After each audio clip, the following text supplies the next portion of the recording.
Господь, именем Иисуса, отдаю себя в Твои руки сегодня.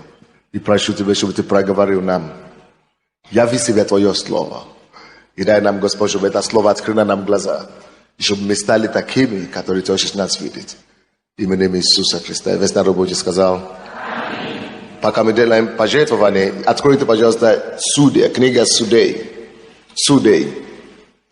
3 глава, с 5 по 11 стихи. Я проповедую сегодня на теме «Церковь должна быть место взращивания избавителей». Место взращивания избавителей. Церковь должна быть место, откуда выходят избавители. Избавителя для мира сего. Избавителя от боли. Избавителя от мучения. Библия говорит нам, что все творения стенает и мучается до ныне. Все творения. Это в Римлянам 8 глава. Что все творения мучаются. Все творение страдает. Посмотрите, куда бы вы ни поехали.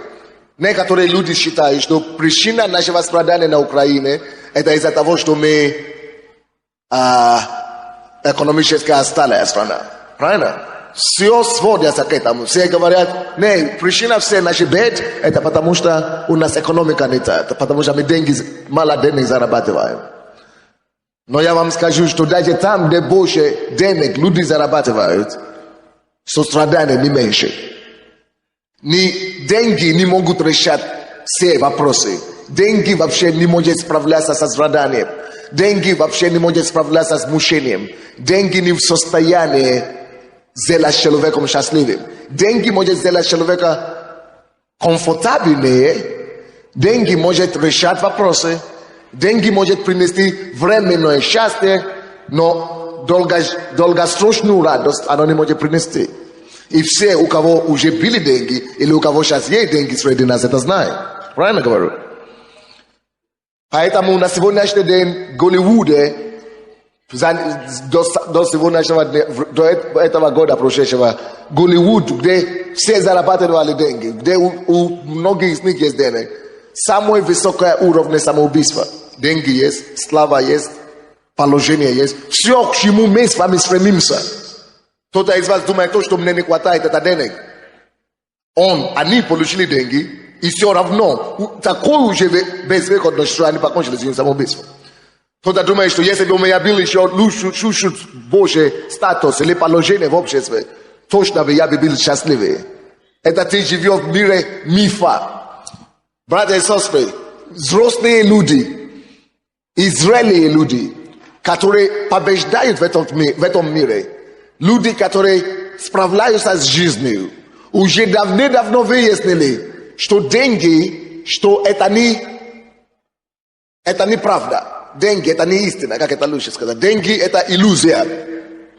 Деньги это не реальность. Да, корень зла, понятно, но это не деньги корень зла. Деньги хорошие, деньги неплохие сами по себе. Деньги это любовь к деньгам корень зла. Не корень зла, но не деньги. Деньги хорошие, но деньги решают вопросы. Это положительный момент, Бог создал его. Но деньги вообще-то это иллюзия. Что значит деньги это иллюзия? Потому что это всего лишь бумага, которая с цифрой написана. Это всего лишь, то, что напечатает государство. И постанавливаю, вот это будет деньги ваши. Допустим, вам покажу пример, доказательство, что деньги это иллюзия. Это не факт, это не реально. У кого еще остались дома карбованцы, которые когда все были миллионерами? Что вы можете делать с этими карбованцами сейчас, на сегодняшний день? Что ты можешь делать с ними? Ничего. У кого есть еще дома рублей российские? Что вы можете с ними делать? Ничего. Молодец. Точно таким же образом, даже гривны ваши сейчас. Возьмите эту гривну и поедете в Германию или в Америку, ты ничего все равно не сделаешь. Это тот же самый карбованцы. Деньги это не реальность. Деньги это миф. Но которые мы придумали и которые мы создали чтобы порядок удержать. И чтобы взаимоотношения между людьми урегулировать. Мы все согласились с этим. Но почему я говорю вам, что это миф? Что этот миф не должен управлять вами. Но весь мир гонится за этими деньгами, которые есть нереальны. Они думают, что это источник, чтобы я состоялся. Или фундамент, чтобы я стал счастливым. Поэтому, когда люди уже зарабатывали деньги, они начинают обнаруживать, что, слушай, я не стал счастливым. Мне стало хорошо на месяц. И когда я покупаю новую вещь. Но как только что я их понес, или когда поносил, счастья уже нет опять. Покупаю новые вещи, имущество, дома и так далее. Как только что я использовал, миф не создан, деньги не предназначены, чтобы быть источником и фундаментом нашей жизни. Но деньги мы должны иметь. И из-за того, что люди не понимают эти все вещи, как, если он нужен, а он нужен. Библия говорит, что на все отвечает деньги. Если у тебя нет денег, ты умрешь с голоду, ты будешь бедный, нищий, жалко зрелище. Он нужен, но он не может заменить Бога. Он не может заменить жизни. Он не может стать основой жизни. Он не может заменить Слово Божьего.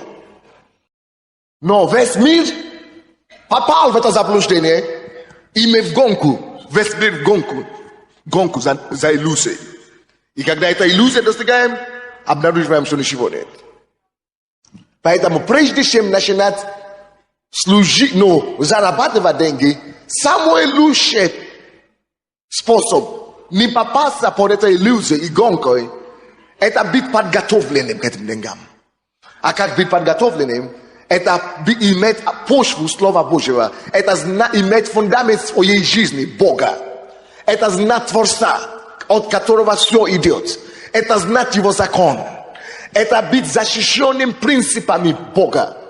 Не блуди, не вожделяй, не гордись, не воруй, не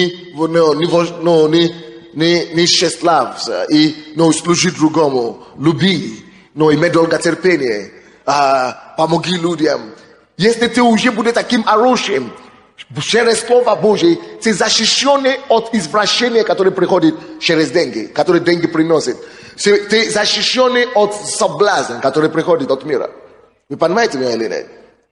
Но в настоящее время мало таких людей, как мы, которые знают истину Слова Божьего. Мало таких людей, которые живут по Слову Божьему. И поэтому весь мир заблуждается и попадают в очень большие неприятности, проблемы. Болезни уничтожают людей. Зависимость уничтожает людей. Похоть уничтожает людей. Грех уничтожает людей. Обман через телевизор, через нереальные вещи. Телевизор же тоже нереальный. Голливуд нереальные вещи. Вы смотрите на фильм, да? Фильм, любой фильм, художественный фильм.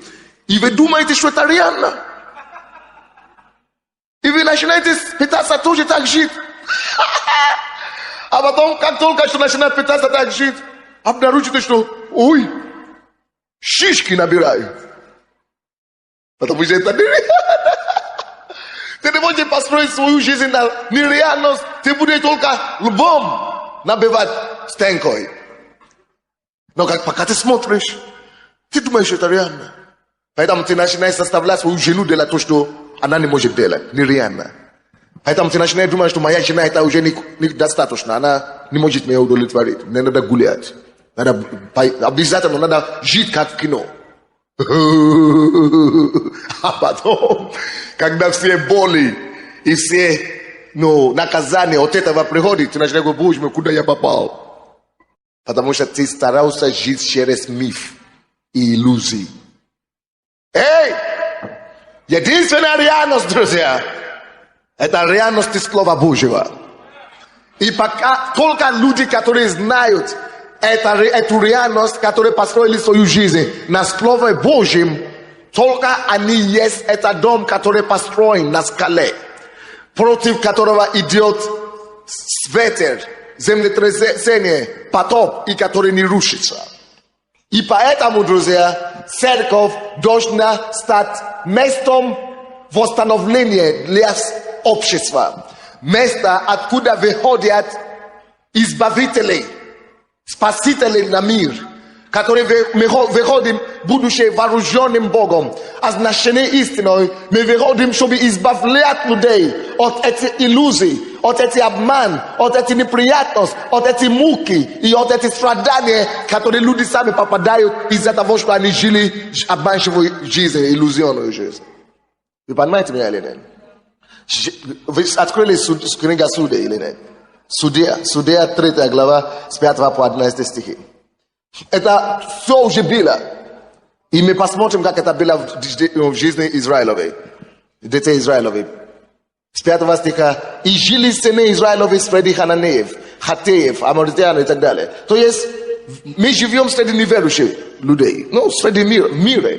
Так, 6 стих. И брали дочерей их себе в жены, и своих дочерей отдавали за сыновей их, и служили богам их. То есть все служат разным богам миру. Кто-то служит деньгам, кто-то служит сексу. Секс тоже уже Бог. Бог своего рода сейчас стал. То есть кто-то служит порнографии, это тоже своего рода Бога. Кто-то служит работе, кто-то служит женщинам или мужчинам, или разные вещи. И это вещи, которые делают нас рабами, которые разрушают наши взор на жизнь, которые разрушают наши перспективы на жизнь, которые делают нас просто мучиться, потом плакать потом. Потому что то единственный Бог, который должен быть в жизни каждого человека, должен быть Бог всемогущий, который дал нам жизнь, от которой мы все пришли, и Он должен быть единственный наш приоритет, кому мы служим. Но израильтяне это не поняли. Они видели, как все живут, и мы тоже можем попадать под этим. Мы видим, как все живут. Ну почему бы нет? Берем их жены себе. Начинаем служить, делать то, что они делают. Начинаем повторять. На работе все так делают. Ну почему нет? Что там плохо? Начинаем повторять и делать то же самое, что они делают. То есть начинаем иметь те же самые ценности, как мир имеет. Если твои ценности те же самые, как мир, ты пропал. Наша ценность прежде всего должна быть Бог. И только после этого все остальные вещи могут быть. Но если мы начинаем иметь что-то выше Бога, или помимо Бога, это как боги, это как идолы, как израильтяне делали. Короче, они были в заблуждении. Они говорят, все делают, я тоже делаю. Все курят, я тоже курю. Но тебе не говорят, что когда они уже заболели раком легких, они тебе не скажут. По телевизору тебе не говорят, как через этого люди страдают. Они только тебе показывают, как это классно, как это весело. Этот мир иллюзий во многом всего. Поэтому мы должны утверждать свою жизнь на Слове Божье. Но Израиль это не понял. 7 стих. И сделали сыны Израилевы злое перед ушами Господа. И забили Господа Бога своего. И служили Ваалам и Астартам. Астартам это Бога секса того времени. И этот Бог сейчас возвращается на наш мир. Поэтому очень важно, и слава Богу, что люди каются. Такие люди, как Шок Норрис и Мел Гибсон каются. Потому что индустрия Голливуда это направлена на это действие этого Бога секса. Это было, уже было в Ветхом Завете. То есть, чтобы все было настроено на секс. И ты не можешь освободиться от этого извращения. Или просто даже не извращение, но это просто одно из вещей, которые Бог нам дал. Мы не должны служить им. Мы должны наслаждаться им. Именно в браке. И здесь дальше говорится, сыны Израилевы видели, что все делают, и они начали делать. Что сделало, чтобы Израиль попала сделала зло перед Богом и попали, что Бог обиделся на них? Потому что они видели, что все другие делали, и они решили повторять действия других людей. Братья и сестры, посмотри, кого ты подражаешь. Будь осторожен, кто тебе кумир. Посмотри, кого ты подражаешь твоим образом жизни. My должны подражать Иисуса прежде всего. И написано в 8 стих. И воспылал гнев Господень на Израиля, и предал их в руки, Хусар Сафема, это царь Месопотамского, то есть их врага, он предал их в руки врагов. И служили сыны Израилевы Хусар Сафему 8 лет, то есть они стали рабами. Слушайте сюда, грех порабощает. Что я сказал? Грех порабощает. Еще раз, грех. Скажите это еще раз. Еще раз скажите. Грех порабощает. Когда вы начинаете, когда я был в миру, когда я начинал встречаться с девушками, я был неверующим. Я думал, что, все должны иметь бойфренд, girlfriend. Я начал встречаться. Никто мне никогда не сказал, что это дело дорого стоит. Что это дело может меня порабощать. Я говорю, как это порабощать? Мне нравится с девушками, и как это порабощать? Это я сам решаю. Это я сам решаю. Мне нравится, я иду к ней, все. Веселюсь, и все. Оказывается, что это дело может засасывать. Знаете, что начало происходить? Я уже не мог контролировать. Одна девушка уже недостаточно. Уже 2 недостаточно. Уже 3 недостаточно. Уже ничего. Ты думаешь, что ты ее любил, но уже не знаешь, куда это любовь. Ты уже все запутал. Ты уже не знаешь, что вообще любовь. А потом ты начинаешь видеть, что, слушай, секс. Ты уже стал рабом этого секса. Ты уже не знаешь, куда себя деть. Слушай, не будь рабом. Бог тебя свободным создал. Что я сказал? Поэтому Бог дал нам принципы Слова Божьего. Что, слушай, не будь рабом. Это всякое порабощение всегда так начинается. Всякое порабощение всегда так начинается. Начинается сначала, как мы говорим, заманивание. Приманка. Это как мы берем, мы берем рыбы. Мы приманкой бросаем им. И они кинутся, и что потом мы делаем с этой рыбой? На кастрюле у нас дома потом оказывается. Всякая рыба, которая кидается на приманкой, окажется рано или поздно на кастрюле. На сковородке. На сковородке окажется. Потому что он не дисциплинировал себя. Он не удержался. Он кинулся на эту приманку и, слушайте, давайте я вам скажу, у дьявола тоже хватает своей сковородкой. И он умеет жарить хорошо. Многие из нас он уже хорошо пожаривал раньше. Если Бог теперь нас привел к себе, пожалуйста, не кидайся под этим приманкой больше. А то тебя будет так жарить, что волос не останется в голове. Это страшное дело. То болезнь, то какие-то неустройства, то неудачи, то сплошное неудачи по жизни, то проклятие, то предательство, список без конца. И люди, весь мир, написано в Римлянам 8 глава, мучается. 19 по 22 стихи. Мучается и стенает, потому что у них нет этих принципов, которые могло бы их защищать. Они служат этим вещам и становятся рабами. Дальше, 9 стих. Тогда возопили сыны Израилевы Господу, и воздвигнул Господь Спасителя сынам Израилевым, который спас их. Гофонила, сына Кеназа, младшего брата Халевола.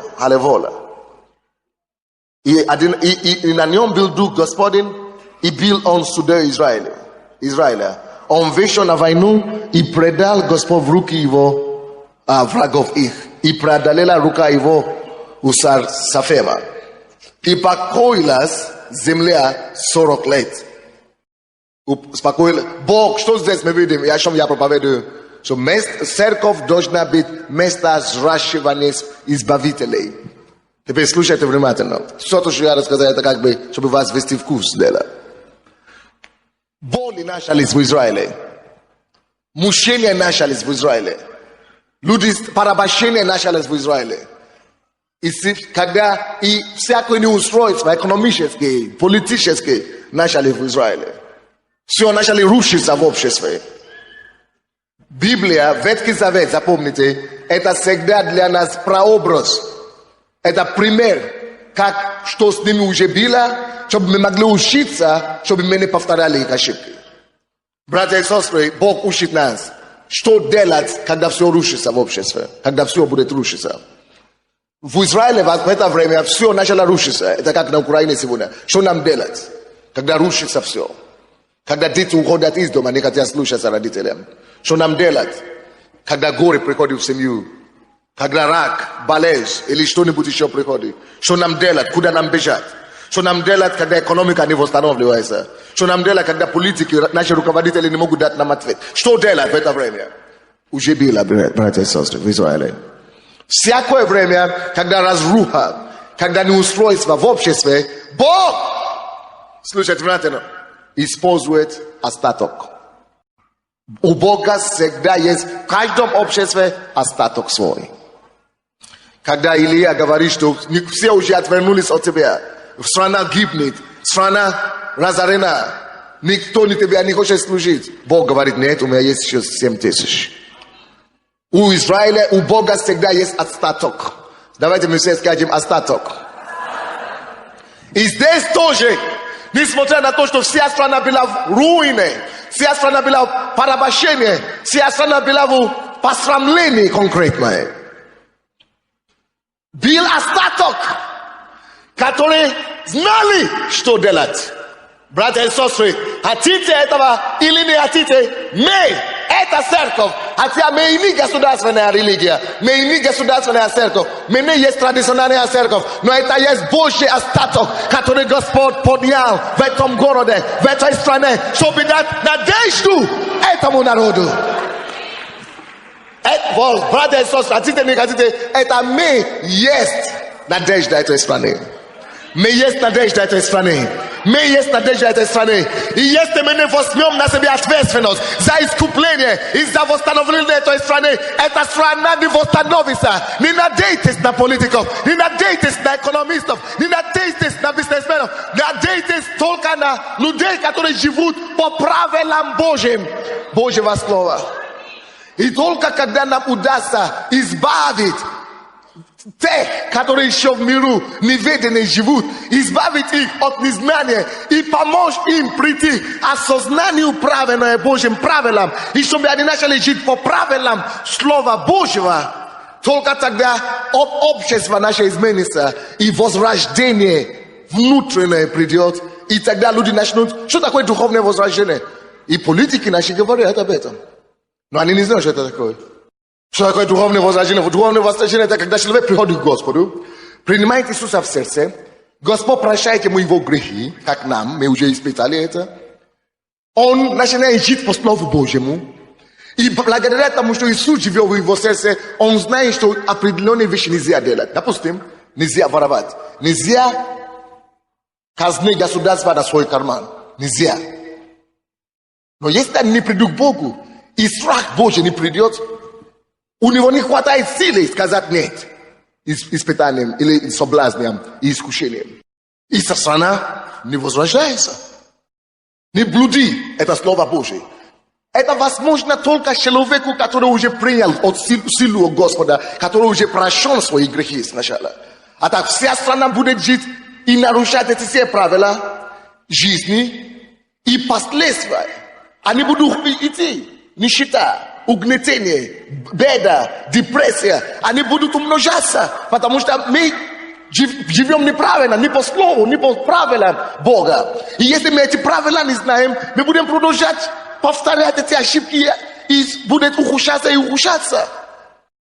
Поэтому мы и ходим в церковь, чтобы мы изменились ментальность наша, чтобы мы возрождали были в свои умозаключения и свой менталитет, и то, как мы рассуждаем, и как мы живем.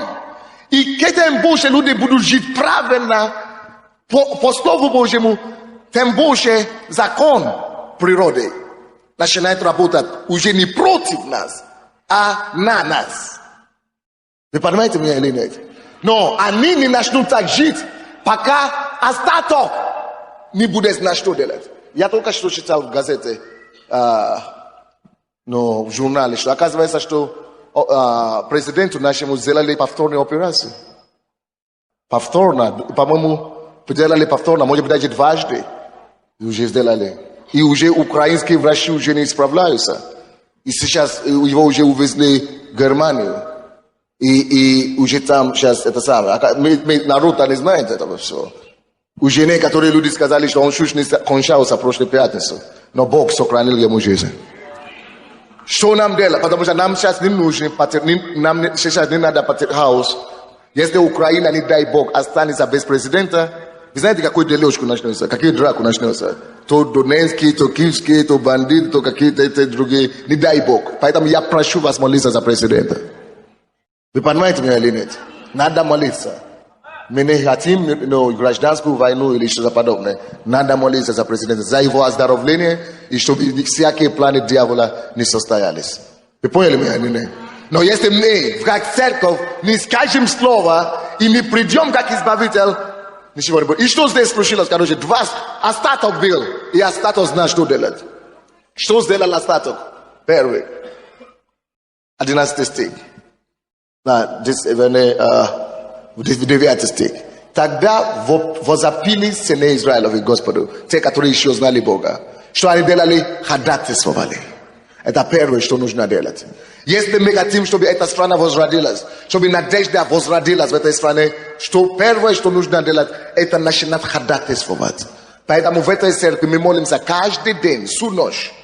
Если вы придете сюда каждый день, каждую ночь, с 11 до 6, мы молимся за Украину, за пастора, за всех, за лидеров наших. Каждую ночь. И дома мы молимся, и каждый себя молится. Только надежда, только на Бога. И только через духовное возрождение страна может возрождаться. И второе, что они сделали после того, как они молились, что Бог сделал.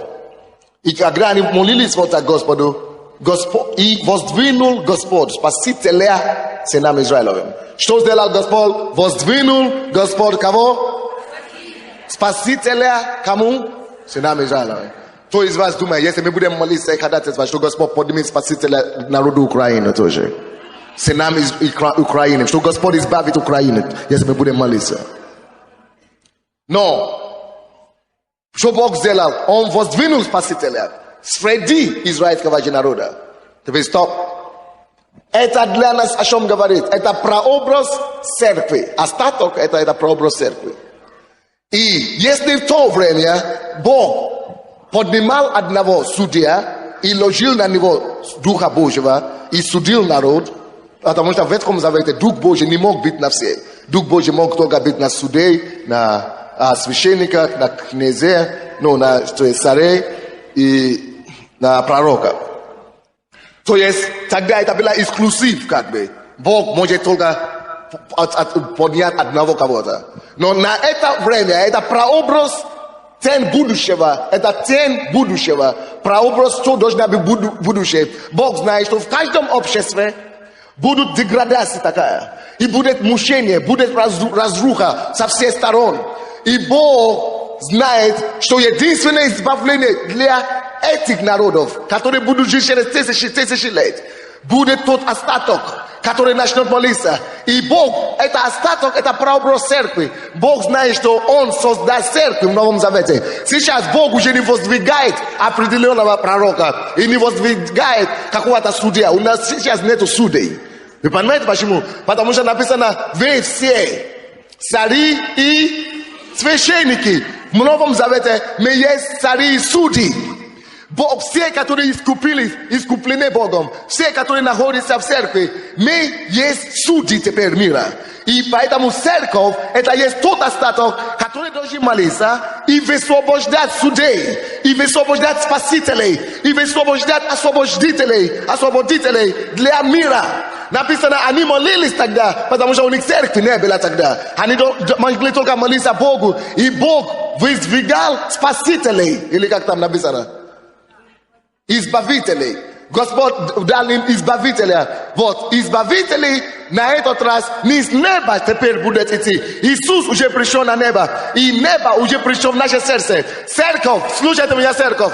Церковь – это место, где мы воспитываем людей, мы взращиваем людей, что они есть избавители для муки, для боли и для страдания, которые переживает общество. Мы есть избавители и спасители для нашего общества. Вы поняли меня или нет? Подними твою руку и скажи: я избавитель для этого мира. Держите руку вверх. Я избавитель. Я не просто гражданин Украины. Бог меня воздвинул. Бог меня привел к себе, чтобы я был и стал избавлением и спасением для всех моих родственников, для всего моего рода, для той земли, которой Господь меня призвал. Я избавитель для определенных людей, для политиков, для бизнесменов, для молодежи, для наркоманов, для алкоголиков, для женщин. У каждого человека своя территория и свое призвание. И ваше призвание, то, к чему Бог вас призвал, подсказывает вам и говорит вам только об одном, друзья.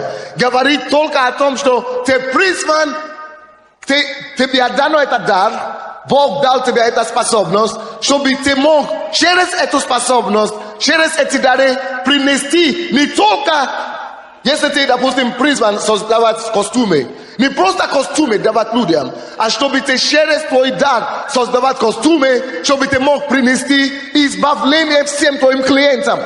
Если ты бизнесмен, не только чтобы ты раздавал товары и покупал товары, через этот дар Бог тебя поместил среди неверующих людей, среди людей, которые нуждаются, не просто чтобы они покупали твои товары, а чтобы через эти товары, чтобы ты мог быть избавителем для них. Бог всегда воздвигает избавителя.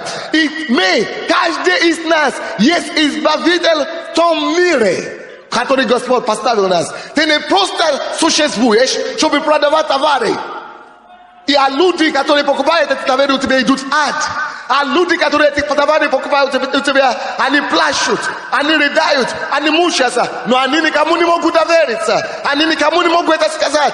Но ты, как свет и соль для этого мира, должен найти способ и мудрость, как донести, как подходить к ним и как принести им утешение, избавление от этих всех недуг. Теперь слушайте внимательно. Скажите: Господь поднял избавителя, чтобы избавить Израиль. Чтобы я понял, что когда Он меня привел в церковь, что Он не только мне хочет помочь, Он не только хочет решать мои вопросы, потому что Он хочет меня послать обратно в мир. Скажите все: это потому что Он хочет послать меня обратно в мир к определенным людям, к определенным слоям общества и объявить им, что есть выход, и помочь им избавиться от обмана жизни, от иллюзий, и привести их в реальное избавление, искупление и спасение во Христе Иисусе. Аминь. Поэтому, кто из вас был на декабрьском посту, я говорю, что мы все должны создавать какие-то общественные организации. Потому что правительство пытается облегчить боли людей. Но правительство не может. Как ты можешь лишить душу? Как ты можешь лишить дух? Правительство может принимать законы, но достоинство может дать только Бог. Правительство может принимать постановление, но лишить душу может только Бог. Правительство может принять закон, но человек не обязан, не может быть, мы не можем заставить их жить по закону. Только измененная душа может жить по закону. Поэтому избавление придет не от государства. Каждый из нас призван быть избавлением. И слушайте меня, друзья. Если кто-то из нас умрет, а никто из нас не знает, когда он умрет, мы все равно умрем рано или поздно. Бог спросит у тебя, когда ты придешь на небо: я тебе отдал этот дар, я тебе отдал эти способности не ради себя только, Я тебя призвал, привел в церковь, чтобы ты мог быть моим голосом. Чтобы тысячи могли спасаться через Твое Слово, через Твою мудрость, через ту способность, которую я тебе дал. А ты жил для себя. Стеснялся, что обо мне скажут. Переживал о своей репутации. Не хотел жертвовать за людей. Ты говоришь, они не хотят. Я уже им один раз сказал. Ты не воевал за них. Ты не делал, как я. Когда я отдал свою жизнь за людей. Братья и сестры, Иисус скажет, людей, за которые я отдал жизнь, пролил кровь, ты даже не имел желания руку поднял ради них. Поэтому их наказание будет не только на их голову, и на твою голову. Написано, если человек послан принести избавление кому-то, и он не принес, его кровь будет на него. Ты не просто человек. После того, как ты спасен, мы теперь стали оружием в руке Божьей. Это уже наша цель. Мы занимаемся политикой, чтобы иметь платформу, через которую принести избавление людям. Занимаемся бизнесом, чтобы мы имели еще Божье влияние, чтобы мы могли принести избавление людям. Мы занимаемся всем, чем занимаемся, чтобы мы могли иметь базу. Мы учимся музыкой, занимаемся, чтобы мы могли иметь голос, чтобы мы могли иметь вес, через который мы приносим основной ответ, избавление и помощь всем нуждающимся. О Боже, помоги нам. Я был в Днепропетровске месяц назад. И я так ободрился, когда я слышал историю этого брата, который я сейчас позову, Андрей, выйди сюда. И я его пригласил. Я хочу толкнуть вас все на действие. Если вы имеете уже какие-то, если вы не имеете организации, через которые вы можете влиять на мир, церковь, слушайте меня, зарегистрируйте какой-то фонд и общественные организации. У вас должна быть платформа. Бизнесменам легче, у них уже есть платформа. Политикам легче, есть платформа. Но вот нам с вами, которые не имеем ни организации, люди уважают, когда вы официально приходите к ним. Если вы призваны к женщинам, создадите женскую организацию. Не скажите, что у пастора София уже есть женская организация. Пастор София, Бог спросит у нее, что она сделала. Но у тебя оттуда Бог спросит, что ты сделал. Может быть, у кого-то, кто-то из вас призван заботиться и принести избавление больным раком. Создай организацию, общественную организацию или фонд, чтобы у тебя была платформа, через которую тебя будут слушать. Потому что если ты просто приходишь, я из церкви, тебя никто не будет слушать. Потому что общественная организация уже запустила такой обман, что религия это не то, что нужно. Никто не догадывается, что это Бог, не религия нужен им. Никто не загадывается, что религия, что церковь это не просто ложить свечку, и что эта жизнь меняется в церкви. Уже все, поэтому мы не будем от церкви, мы не будем через, просто как верующие, надо через общественные какие-то организации. Расскажи, вот этот человек был наркоманом, пропадший, он вам расскажет сейчас, полностью пропадший. Он понял то, что я сейчас проповедую. Потому что когда Бог его избавил, он стал избавителем, то, кем должен стать каждый из нас. Слава Господу! Я, как уже пастор Сандей сказал, я из Днепропетровска, и мы были на конференции в Донецке. Я просто не мог не сказать о славе Божией. Просто я не буду рассказывать. Больше 20 лет я был в наркотиках. Больше 20 лет. У меня 4 срока. Я почти 15 лет провел в местах лишения свободы. Я умирал от туберкулеза. У меня была открытая форма туберкулеза. У меня не было никого из близких, никого из родных. И в 2000 году в таком состоянии я пришел в церковь. Бог просто позвал меня. Я прибежал в церковь, и я сказал: Господь, все, что надо делать, делай. Я не знаю вообще, я никогда не знал Тебя. Если Ты есть, измени мою жизнь. И просто возьми меня. И Бог сделал так. Я получил моментальную свободу от наркотиков, от сигарет. Через неделю врачи меня официально сняли с учета в тубдиспансере. Слава Иисусу! Слава Иисусу! Я понимаю, что просто то, что я сейчас стою здесь перед вами, это благодать Божья. И потом, когда я покаялся, Бог освободил меня, я начал служить таким, как я сам. Потому что, когда я начал читать Евангелие, я прочитал историю о бесноватом Агадаринском. И слова, стихи из Библии, они выпрыгнули прямо ко мне. И когда этот бесноватый, он захотел идти за Иисусом, сесть к нему в лодку, Иисус ему сказал: иди к своим и расскажи, что Бог сделал в твоей жизни. Иди к своим. И я понял, что мое призвание – это идти к своим, к таким, какой я был. Идти в лагеря, идти к наркоманам и просто говорить, что Бог сделал в моей жизни. Потому что, так как я служил дьяволу, я был посвящен ему, и очень многие служители дьявола, они знали меня. Я был известен в криминальных кругах, я был известен среди наркоманов. И потом, уже впоследствии, когда я покаялся и стал служить им, даже по прошествию 2 лет, есть люди, которые сидели со мной, знали меня, каким я был. Они не верили, что я пришел к Богу. Они не верили, они говорили: кто хочешь, но он не мог прийти. И мы начали служить наркоманам. Я служил в реабилитационном центре, потом я приехал, начал служить в церкви. Я помимо того, что я сейчас директор областной общественной организации в Днепропетровске. Он правильно понял то, что я сейчас стараюсь донести до вас.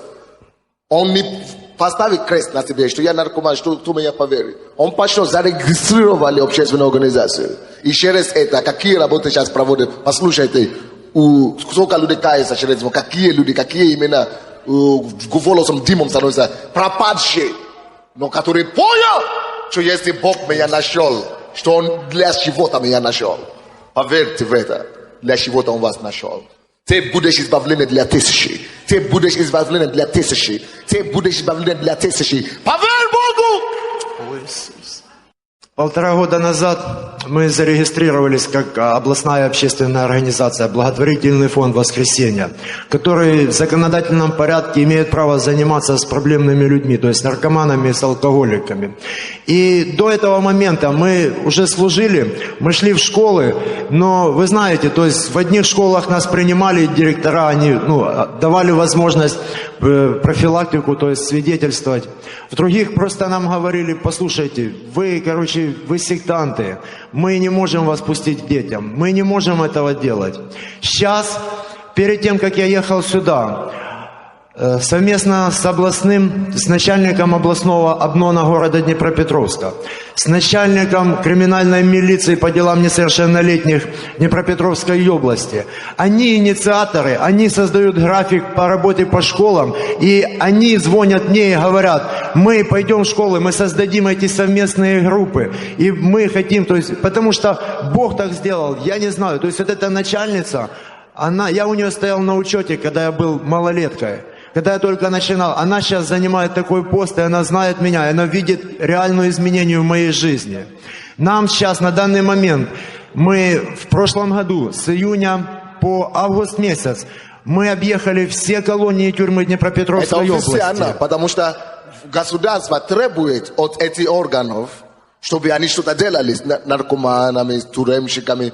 А у государства чем он будет лечить тюремщиков? Ты же сидел?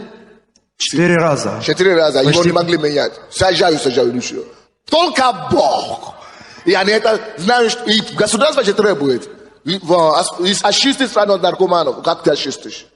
От наркотиков. Как ты очистишь? Поэтому, когда он пришел с организацией, которая говорит: я буду заниматься тюремщиками, буду заниматься наркоманами, организация официально, и причем за свой счет, они уже просят, что, слушай, тогда мы организуем тебя, и школу организуем, и тюрьму организуем, чтобы мы могли отчет дать. Министерство. Вы можете стать избавлением для людей, еще государство будет спонсировать это. Вы понимаете меня или нет? Я хочу, чтобы 3000 общественных организаций и фондов были зарегистрированы в нашей церкви. 3000. Чтобы все... у нас 20 чем-то тысяч, 3000 немного. Чтобы за все вопросы, если вы посмотрите по углам в зале, есть такие, висят такие таблицы, вот, стенды, здесь назад, особенно задние, вот такие с этой стороны особенно, то есть тоже. Вот они есть, вот они есть. Там социальные направления, все сферы жизни, которые есть только 300 сфер жизни, 250 сфер жизни, которые есть у нас, которые можно охватить, все сферы жизни, которые только есть там.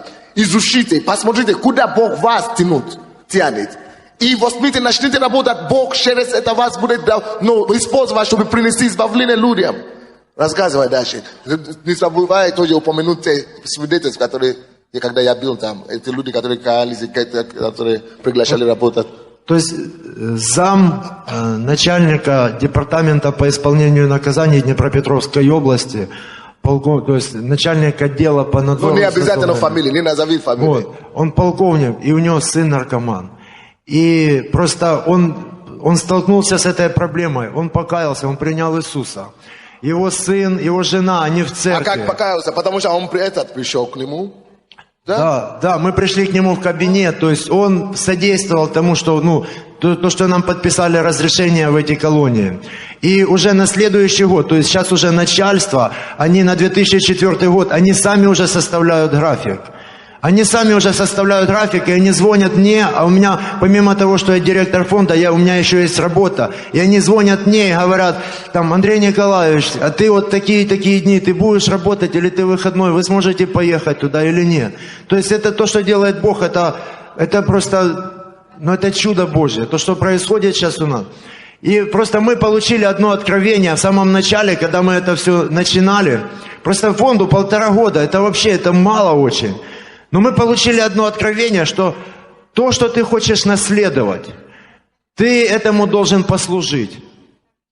Не послужив, мы не сможем войти в наследие. Если ты хочешь наследовать 100%. Тех людей, которые сидят там в зонах, ты 100%. Должен прийти и послужить им. Молодец. Если ты хочешь наследовать наркоманов, алкоголиков, послужи им. А многие из нас только и сидим и мечтаем, что мы будем миллионерами. Он сейчас наследовать миллионам, послужить те, которые миллионы есть. Мы ездили в зоны, мы ездили за свой счет, то есть мы платили за бензин, мы говорили, не надо ничего, там когда нам говорили ехать там за 200 километров, по всей области, мол, а как вы поедете? Мы говорим, вы подписываете разрешение, мы поедем за свои деньги. Бог, Он просто менял, открылось телевидение. Я передал кассету, за это время, в принципе, фонд, он появился... Когда меня пригласили на прямой эфир и сказали, ты готов просто рассказать за свою жизнь, засвидетельствовать? Я говорю, без проблем, мне нечего бояться. Я не боялся грешить, и я не боюсь, когда я стал верующим, говорить о том, что я был наркоманом, и Бог меня избавил, и Бог меня поднял. И это был прямой эфир, и я рассказал о себе, о своей судьбе. И через 5 минут после этого пришел прямо туда в студию депутат горсовета. И он говорит, я хочу поучаствовать, чем я могу помочь. И первое, что я ему сказал, я говорю, помогите нам юридически зарегистрировать то, чем мы занимаемся. И регистрация фонда прошла без вообще, чудо, то есть без всяких проволочек. Никакие там отделы юстиции ничего не возвращали, все. Мы просто приходили, подписывали бумаги, ставили свои подписи. И по деньгам это обошлось в 3 раза дешевле, чем вообще нам. То есть все, Бог все предусмотрел. После этого где-то около 7 передачах прямого эфира я принимал участие. Представляете, потому что уже как директор. Просто не постеснялся идти и рассказывать, что Бог сделал для него. Бог открыл. Он понял, что через его слова, и если он сам прошел это, Бог и другим избавит. Слушайте, только ради этого Бог и вас привел, во-первых. А если мы удовольствуемся, если мы просто будем успокоиться, мы уже хорошо, как Бог спросит у нас. Бог спросит у тебя. За душу те, которые сейчас мучаются. За те матерей, которые сейчас плачут, не знают, куда обратиться. За тех раков и больных, которые сейчас мучаются. А Бог говорит, а я тебя здесь призвал, помочь им. А ты никому не рассказываешь, что я для тебя сделал. Будешь плакать сам. Только не 5 лет, а всю жизнь в аду. Помнишь, как я тебе помог? Помнишь, как я что-то и другое сделал для тебя? А ты вообще теперь живешь своей жизнью? Боже, помилуй нас. И сейчас, 1,5 месяца назад, опять же в Днепропетровске, и, пастор, я сюда приехал не один. Вот мы создали 1,5 месяца назад информационно-консультационный центр для наркоманов и созависимых людей. И здесь в зале со мной тоже находятся те люди, которые они откликнулись. откликнулись на это. И в создании этого центра принимает участие зам председателя областной организации партии Трудовой Украины. Это Светлана Григорьевна, она здесь. Встаньте, пожалуйста. Слава Иисусу. Рады вас видеть. Спасибо, что вы Слава помогаете. Иисусу. Спасибо. И свидетельство пастора, они покаялись сегодня. Слава тебе, Господь. Слава Иисусу.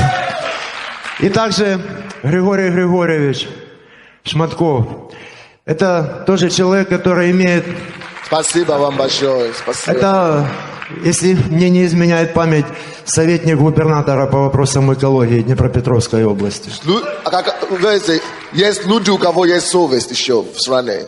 Есть люди, у кого есть еще душа, у кого еще не умерла совесть, которые тоже хотят что-то добро делать. Но если бы он не пошел официально, если бы он постеснялся, не рассказывал его жуткую историю, которая была, они бы не знали, что есть выход.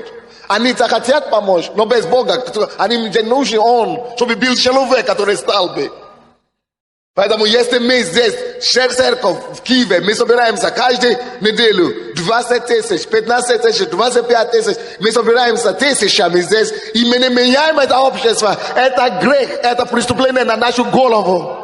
Мы должны принести избавление тем, которые занимаются этим извращением, те, которые извращают детей. Мы должны иметь службу такую, которая служит таким людям, проституткам. У нас должна быть своя общественная организация, служба, которая служит этим. У молодежи должна быть служба. И государство с удовольствием поможет. Только у государства нет людей. А нам это не потому, что государство просит. Это наше поручение от Бога.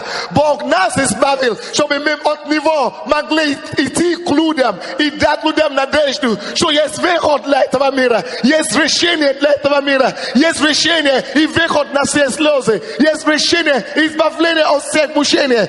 Не потому, что государство просит, не потому, что эти люди хорошие или плохие. Пускай будут плохими. Мы ждем не от человека награждения, мы ждем от Бога награждения. Вы понимаете?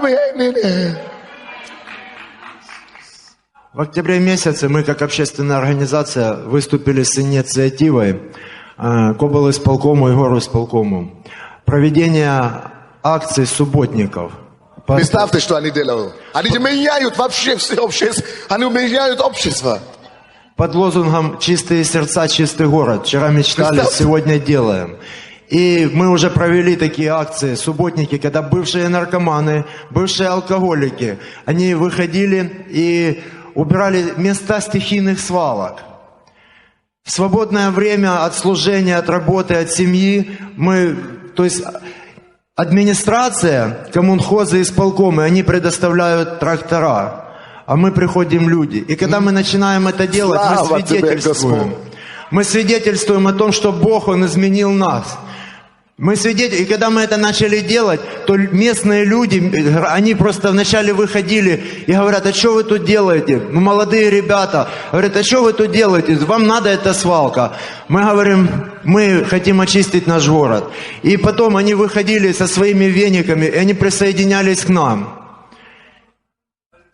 Просто я верю, что то, чему мы будем служить, мы это и будем наследовать. Я верю, что Днепропетровск, он для Иисуса, он предназначен. Мы послужим этому городу.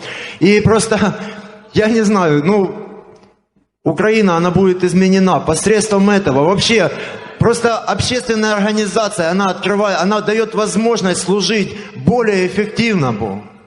Более эффективно. То есть мы приходим в школы, нас перед этим предупреждают и говорят: вы не проповедуйте, это дети. Мы говорим: без вопроса, мы пришли как общественная организация, мы пришли провести акцию против наркотиков. И когда мы проводим эту акцию, мы рассказываем за себя, то учителя, они спрашивают: хорошо, вы больше 20 лет были наркоманом, а как вы решили это? Как вы разобрались с этой проблемой? И тут, конечно же, мы говорим об Иисусе. И они это все слышат. Они сами начинают интересоваться и приглашают, они хотят. У них очень много вопросов. И церковь это ответ. Они не просто хотят, они пишут благодарность. Вот папку, газеты. Друзья, здесь целый ряд потрясающих отзывов о работе этого фонда. Практически каждый месяц огромнейшая благодарность со стороны Государственного комитета Вот есть очень много вот таких благодарностей от Управления Государственного департамента Украины по вопросам исполнения наказаний. То есть комитет, который над всеми тюрьмами, выражает особую благодарность фонду каждый месяц за то, что они проводят колоссальную работу по тюрьмам. И буквально вот я посмотрел, каждый месяц, начиная с апреля, и вот более десятка таких благодарностей. Дальше благодарности от директоров школ, различных других учреждений. Видно, что колоссальную работу делают ребята. Статья в газете «Криминал», вот именно про этот субботник, как я понял. Чистые сердца, чистый город. Вчера мечтали, сегодня делаем. Это газета, областная газета «Криминал». Кто возродит нашу страну, если не мы, друзья? Алло, христианство само по себе подразумевается конец эгоизма. Христианство — это любовь. Иисус есть любовь. Бог есть любовь. Это значит конец эгоизма. Если бы я был эгоистом, вы бы не здесь сидели. Но Бог меня убедил в этих вещах, что отдай свою жизнь. Я думал, что я теряю, я молодость отдаю. Нет, я приобрел больше. Я приобрел столько душ. Я приобрел столько улыбок. Я приобрел столько благодарности. Я приобрел столько счастья от того, что я только на вас смотрю. Вы сделали меня счастливым, потому что я тоже отдал себя вам. Отдай себя кому-нибудь, и люди будут благодарны тебе в вечности. Отдай твою душу кому-то. Начни жертвовать собой кому-то, чтобы мир и жизнь могла быть благодарна тебе. Эгоизм, мое и мне, это никому не делает благодарность, никого от кого не получит благодарность от такой жизни. Видите, что у него еще есть работа своя. Помимо работы, у каждого из нас должна быть что-то, что мы делаем от христианского убеждения, для совести, что мы помогаем людям, мы что-то делаем вне церкви, мы приносим избавление. Для этого Он вас воздвинул, для этого Он вас спас. И сейчас, спасибо, Андрей, еще есть что-то. Да, я хотел сказать, что вот этот договор, это подписан у нас официальный договор с Управлением по борьбе с незаконным оборотом наркотиков Днепропетровской области. Договор о сотрудничестве, о взаимодействии. И они поняли, что бесполезно без нас. А мы здесь, в столице Украины, мы молчим. А если здесь начнется движение, вы представьте себе, это не по всей Украине пойдет. Помогите мне, а я же не украинец. Если я уже так умираю и возмущаюсь, я не знаю, оживите, пускай душа ваша проснется. Давайте поможем эту страну. Я уже все, мир уже меня раздирает вот так. Мир меня уже все на счастье раздирает. Вы же заметили, что я уезжаю каждый месяц в какую-то страну или в двух странах. Меня просто раздирают, я уже не могу. Но вам больше повезло, чем всем странам мира, даже чем моей стране, откуда я. Почему? Потому что я здесь живу, я уже успел вам передать много чего. И мы уже можем сами начинать распространять это по стране. Сейчас я буду ездить. И Бог мне уже это сказал, что есть. Может быть, здесь будет жить, но я должен нести это дальше людям. Американец приехал сюда. Он сюда ездит каждый месяц, только чтобы побить здесь, в нашу церковь, только чтобы послушать эти проповеди. И он вам скажет, какой сейчас ажиотаж начинается в Америке по поводу меня, нашей церкви, как люди уже просят нас приехать. И по телевизору. И я не уеду, но это уже Украина не поможет. Только мы. Каждый из нас есть Sunday. Каждый из нас есть Избавитель. Каждый из нас есть это самое. Мы должны это продолжать здесь. А я имею в виду, что не только Украина нуждается, весь мир нуждается. А я поеду дальше, чтобы другим помочь. Но мы, которые я уже больше всего сюда вкладывал, давайте продолжим, возьмем эстафету. И будем что-то делать для своей страны. Чтобы когда мы пойдем на небо, Бог отблагодарит нас, но и земля тоже. Наша страна тоже скажет спасибо, что благодаря вам мы можем жить. Люди думают, почему Sunday так переживает за Украину? Это ложь. Православная церковь меня старается каждый раз выгнать Украину. И говорит, что это я развращаю людей, это у меня какие-то мотивы свои. Наверное, я зарабатываю деньги. Или почему я это делаю? Но я хочу сказать всем, которые сомневаются в мотивах, что Бог меня спас. Я сам был в этих всех грязях, в этих всех муках. Бог меня избавил, и я ему делаю, для него я все это делаю. Я ему дал слово, что, Господи, если ты мне помог, избавил меня от греха, я никогда не пил, никогда не курил, никогда не был наркоманом. Они, которые из вас вы были наркоманами, пили, курили, Бог сделал больше чудес для вас, чем для меня. Мой единственный грех, когда я пришел к Богу, то, что я блудил, то, что Бог это простил, я сказал: Господи, если ты это простил, я все даю тебе слово. Я дам всю свою жизнь, чтобы менять жизнь людей, чтобы дать людям понять, что есть другая жизнь, что есть избавление. Я начал изучать Библию, и я начал это прилагать в жизни, и Бог начал делать. Бог, вам не надо быть проповедником, тебе не надо стать пастором Sunday, но там, где ты есть, это твоя платформа. Там, где ты есть, используй твое место, твое влияние, твою платформу. Делай добро, неси жизнь людям. Спасибо, Андрей. Мы тебя любим. Я хочу, чтобы ты подошел ко мне после второго служения. Он бизнесмен, брат Дэвид, он понимает, что мы имеем здесь. И он сейчас будет говорить со стороны международного влияния, что весь мир нуждается в этом. Весь мир нуждается в этом. И он даже помог нам по интернету, делал страницу, наше служение, и люди заходят туда и читают. Весь мир ждет то, что у нас есть. Весь мир нуждается. Поэтому не ограничивайте себя. Однажды вам всем тоже надо куда-то ездить и принести избавление. Spasiba, Pastor Sunday. Pastor Sunday asked me to share my perspective of what I see happening here in Ukraine and Пастор Сандей попросил меня поделиться о том, как я вижу то, что происходит здесь, и как это соотносится с Америкой. A few weeks ago, Pastor Vasily Belitsky preached a message here. Несколько недель назад пастор Василий Белецкий здесь проповедовал. And I read about it. I wasn't here, but I read it on the website. Я сам здесь не присутствовал, но я читал проповедь в интернете, на сайте. He made a statement that's very true. He said that И он сказал вот что, это истина, это правда. That the United States is a graveyard for pastors. Он сказал, что Соединенные Штаты Америки – это кладбище пасторов. It's true. Это правда. It's true. Это правда. Many of you don't understand what's going on here. Вы просто не осознаете, что здесь происходит. What you're experiencing here, you think is normal. То, что вы здесь переживаете, вы думаете, что это нормально и естественно. Well, it is from God's perspective. Да, это так, с Божьей точки зрения. But many places in the world, especially the United States, it's not like this. Но понимаете, во многих частях мира и в Америке совершенно все по-другому. И у них нет того, что мы имеем.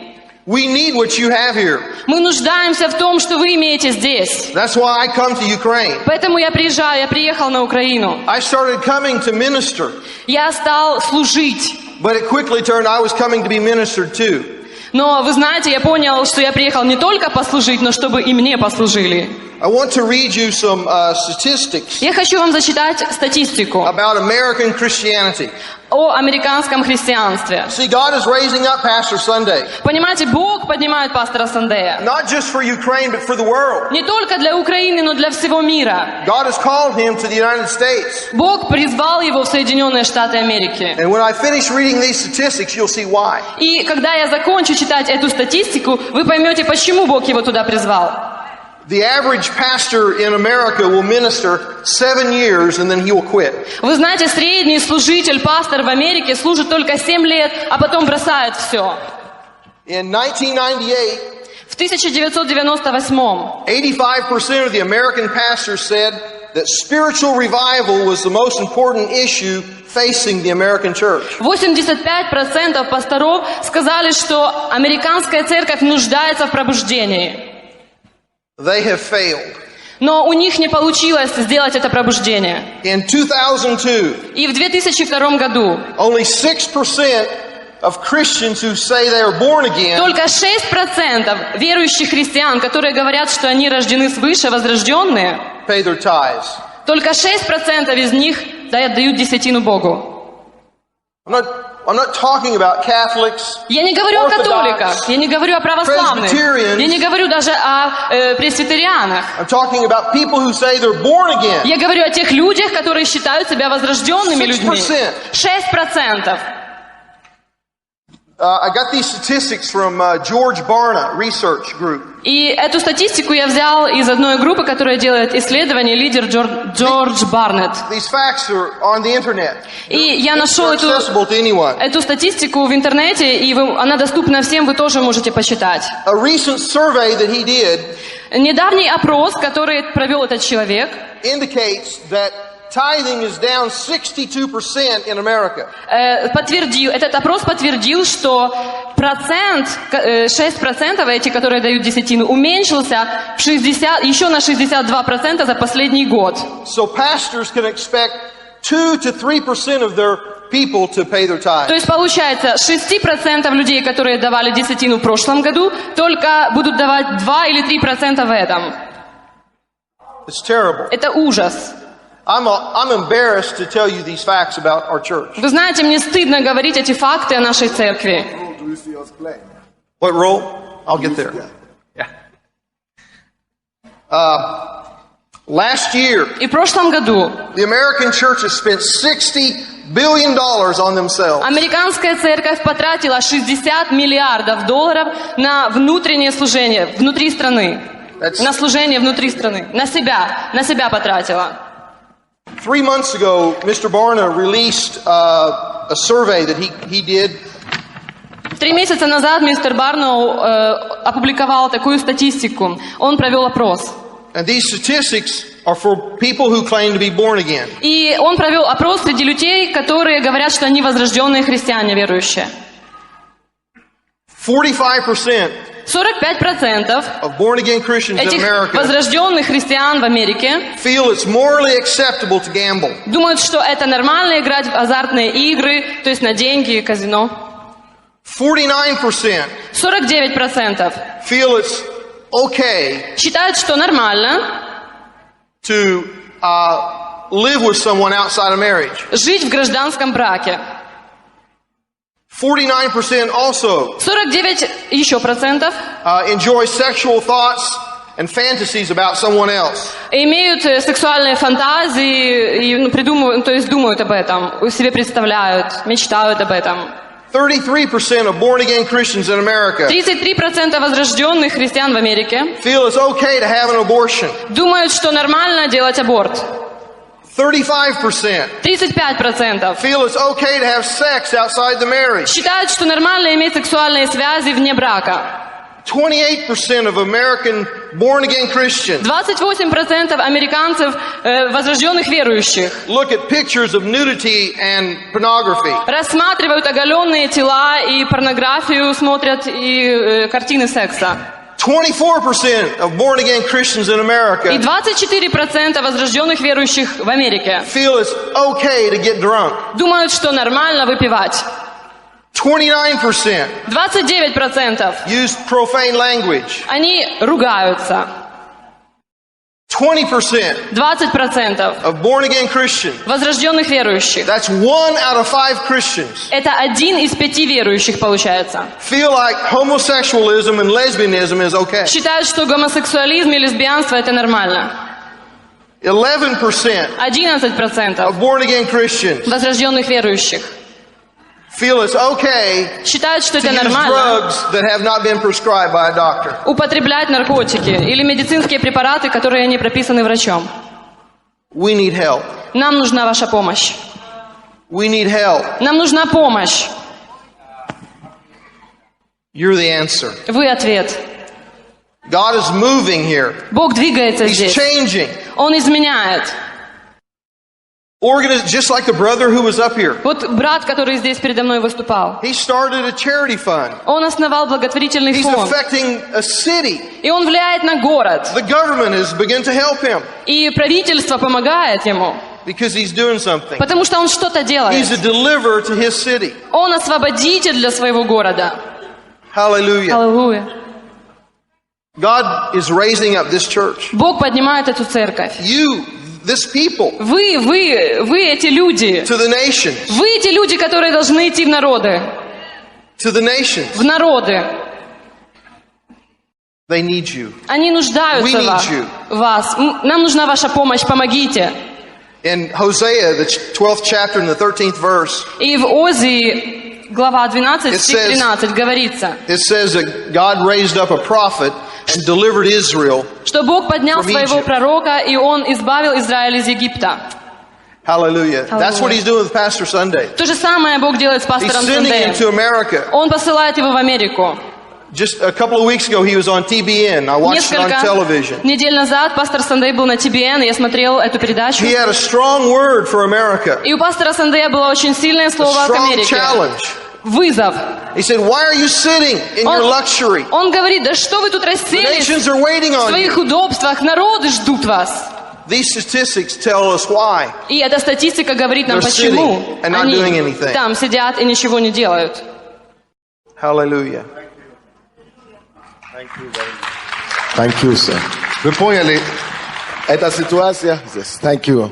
Эта ситуация повторяется во всех странах. И мне здесь, в одной стране, просто сидеть, пока погибают, Бог спросит у меня, когда Он мне уже сказал, ездить по всему миру. Поэтому нам повезло больше всего. Мы должны начинать двигаться. И давайте преклоним нашу голову. Давайте каждый посвятит себе Господу, что помоги мне быть избавителем. Бог вас привел в церковь, воздвинул вас, чтобы вы могли быть избавителем для кого-то. Бог вас привел в церковь, чтобы вы могли быть не только самим получить помощь. Бог хочет вам самим помочь. Но чтобы вы могли пойти, чтобы Бог мог вас использовать, чтобы другим помочь. Давайте все мы закроем глаза в зале, все. Преклоним голову. Пускай Бог вам откроет, кому вы призваны. И когда вы поймете, кому вы призваны, что вы должны делать, вам надо начинать думать, как зарегистрировать что-то. Фонд какой-то или общественная организация какой-то. Что-то надо делать, чтобы вы могли эффективно начинать двигаться и выходить на государственные органы, и чтобы эти государственные органы могли начинать помочь вам. Если у вас нет денег, нет проблем, но начните что-то делать.